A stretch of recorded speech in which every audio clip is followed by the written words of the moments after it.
Hi, hello, it's Audrey Kadri. I'm standing up, and I think we should dive right in. I'm going to tell you about something that is near and dear to my heart. Extremely long-ass YouTube videos. And I think I've cracked the code on what makes the perfect extremely long-ass YouTube video. If you are someone who has ever looked at a timestamp like this and shuddered with fear, I am here to reassure you and invite you to take the leap. By the end of this video, you will be fully converted to the extremely long-ass video experience. Join us, YouTube viewer. Come on in.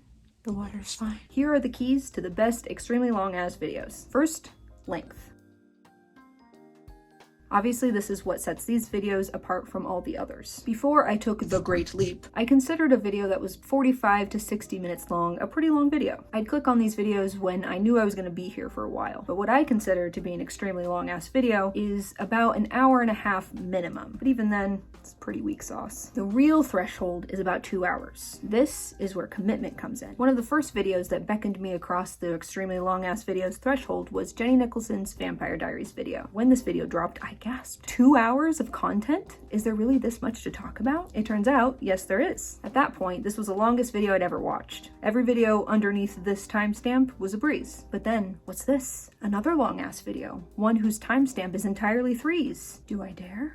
Yes, I do. And thus, the ante was upped. This video was significantly longer than anything I'd consumed. And yet, I had no idea what was in store for me. 5 hours? 7 hours? 8? There's a sick sort of glee that comes over me when I'm suggested these videos, as if YouTube is posing a challenge, and I gladly take it. It's almost a point of pride. Like, yes, I have watched the 8-hour Victorious video 4 times. I defeated that beast. Now, to be transparent, I will confess something. I didn't actually watch all of these videos with my eyeballs during their entire runtime. I actually listened to most of them. And that's the real value of extremely long-ass videos, their listenability. Which brings me to my next point. Good voice.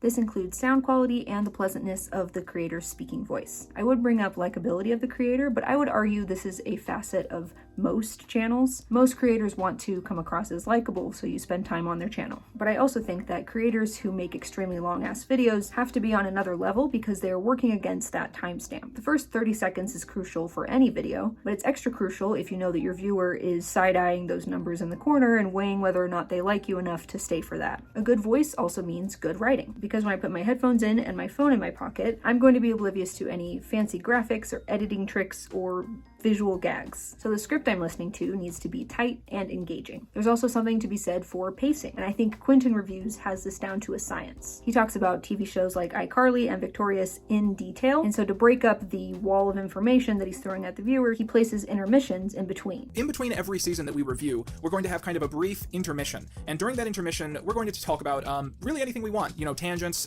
weird things I noticed, things that just mainly don't fit in the core season analysis. If I tell you about 97 episodes of iCarly in a row, without any breaks or any linking material or anything, by the end, it's just going to be mush to you. It's not going to mean anything. This is my only critique of this Resident Evil video. It goes through the games one after another, and so you do kind of just breeze by and don't like take a moment to absorb everything, but that's it. It's otherwise a very good video, very charming. Here, the video for me becomes like an audiobook. I'm listening to a nicely narrated piece of media, and I'm imagining what they're describing. Sometimes I will pull my phone out just to see specific scenes play out, like when Quentin described the video games in the Victorious video, but most of the time, these videos don't make me feel like I'm missing out on anything just by listening to them. And this ties in with our next key, content and the interest spectrum. But first, I have an exciting announcement. I have made the Patreon. Everyone applaud. Yay, Audrey Kadri. I was very nervous, but I did it. Right now there are 3 tiers, the double thumbs up, the finger guns, and the high fives. You like that? I think it's cute. Did you know that this video, which I consider my best work, does not reflect my full creative vision? I couldn't post this one on my channel and monetize it because of a copyright claim. So if you'd like to see it in all its glory, you can access How to Be Cool Dance Edition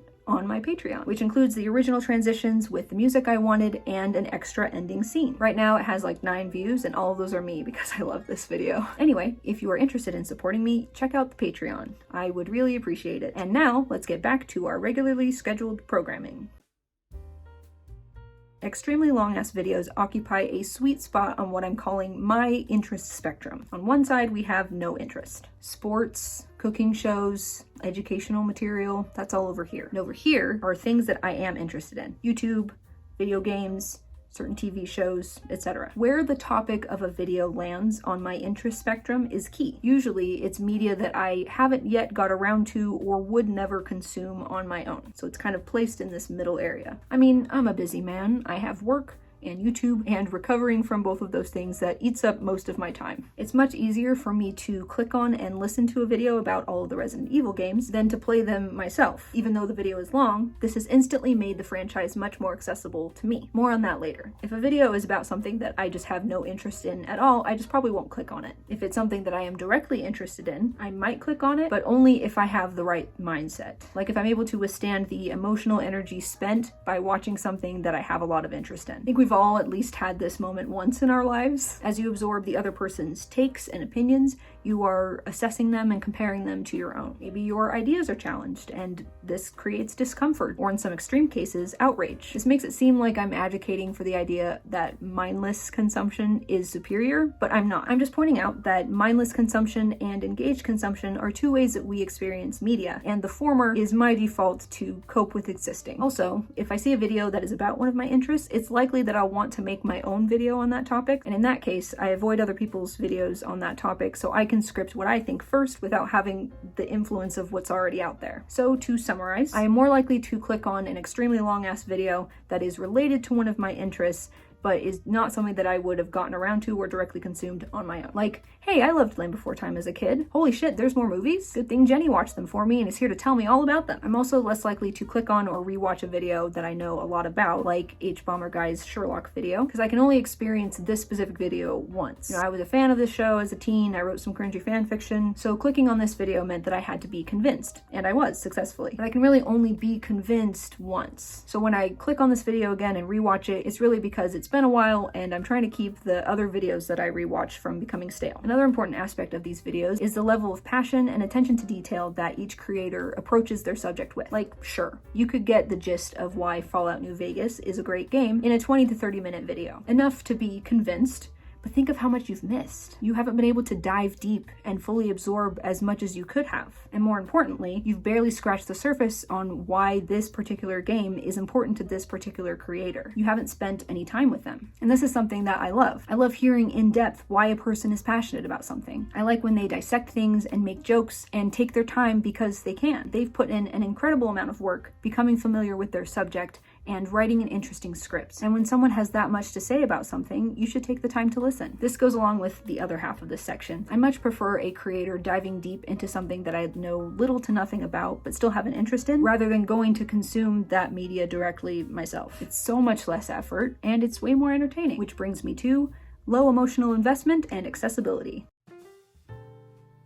Because I'm usually listening to these videos, that also means I'm doing something else at the same time, like cleaning or driving or whatever. If a video makes me too stressed or excited, I'm gonna get distracted from what I'm trying to do. The steady stream of information in the tone of "we're just hanging out" helps me to focus, which you know I have a problem with. Next is accessibility, which I've already kind of touched on. I like fan fiction, but I wouldn't have thought to seek out an obvious Raylo fan fiction book. I liked Doctor Who as a teen, but I stopped watching long before the 13th Doctor came around. I liked watching Markiplier play the Resident Evil games, but I'd never get around to playing all of them myself.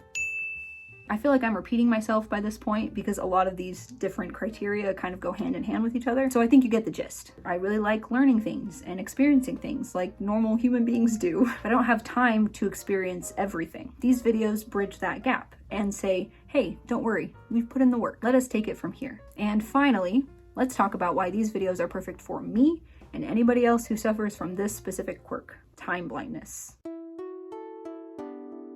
This is why I am the perfect, extremely long-ass video viewer. My brain struggles to accurately measure time passing anyway, so what's a 4-hour iCarly video? I'm not going to be aware of those 4 hours. As far as I've experienced, these videos all feel about the same to me. We're just hanging out for a while, and then, oh, it's done. Time for the next one. This is also probably due to the fact that I consistently listen to these videos on 1 1/4 or 1 1/2 speed, so they're like slightly shortened, but not by much. I speed them up because I go insane if the pace of the narration doesn't match the pace of my brain. I also fail to notice how long they are because these videos are the constant background noise of my life. At every possible moment, I have a YouTube video on in the background. Unless it's a TV show fixation, then it's like Netflix or Hulu. I turn on videos as soon as I wake up, and I fall asleep to them every night. They play when I'm in the shower, making food, driving, working, cleaning, everything, except editing. I've tried, it doesn't work. It's probably another reason why I hate editing. YouTube videos, specifically extremely long-ass YouTube videos, have a constant presence in my life. I don't really know what that says about me, probably something about understimulation, because I really can't cope with silence. I just think it's funny that I can't watch movies anymore, but 13 and a half hours of victorious content is just another Tuesday. We're almost done. I just can't, you can't be loud. Your mouth is loud. I know. When I was scripting this video, I had an epiphany. This is why I don't like TikTok. Aside from my lack of impulse control and difficulty regulating how much I used the app back in 2020, I already struggle to focus and cope with a chaotic brain that jumps from thing to thing. Using TikTok only makes me feel more chaotic. I need something with longevity running in the background to stabilize me. I also just feel like I haven't spent enough time with the short videos. And at the same time, they get stale much faster. For example, my sister sent me this TikTok, which I thought was funny. I didn't feel like I had fully absorbed it until I'd watched it run in a loop at least 8 times. I just kept rewatching it. So that got me thinking, and I wrote this in my script. Can't stand TikTok because it's too short. Watch this one TikTok over and over again. Why do I prefer long ass videos? Oh shit, loneliness again.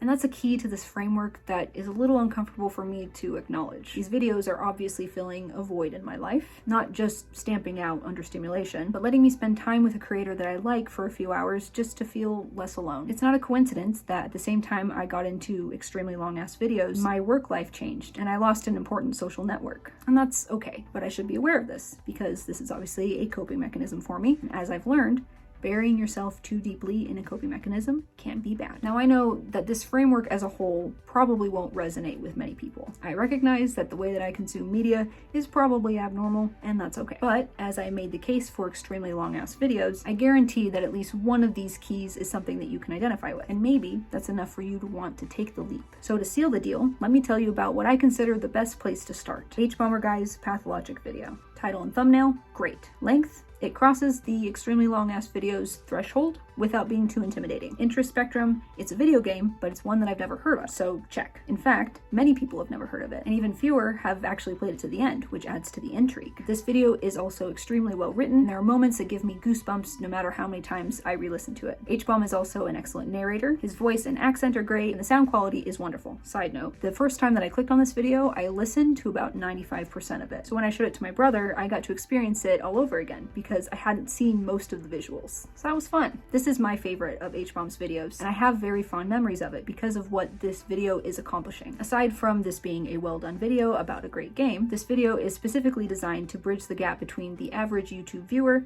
and this obscure video game. As H-Bomb points out in the beginning of the video, very few people have finished this game. Very few have made it past the first day. But he is here to tell us about it, to make it accessible to so many more people that would have otherwise never known about it. So in a way, making this video is really for my benefit more than yours. I played over 60 hours of this thing. I have almost 600 gigs of pathologic footage on my hard drive. I get to make a video about it. That was the deal. Now I'm not going to do a complete breakdown of this video because it would give me joy if you went to watch it yourself, mostly blind. This is the kind of thing that I wish I could go back and experience again for the first time. It's just that good, and not just because the game itself is interesting, but because of the structure of the video. There's specific moments he creates that are so special to me that I don't listen to this video very often to kind of preserve the magic. And every time I do click on it again, I'm excited to relive it. So if you were on the fence of whether to dive into extremely long-ass YouTube videos, I hope I've convinced you. They're not for everyone, especially not in the kind of binge-watching way that I consume them. Some people will watch them in chunks, which is fine, but if you do decide to take the leap, you have a good place to start. And if you are already a part of the extremely cool, extremely long-ass video viewer club, and you have suggestions, please give them to me. I need more content. Before we close things out, I'd like to recognize how much work goes into these videos. I don't know if I'll ever have the mental fortitude needed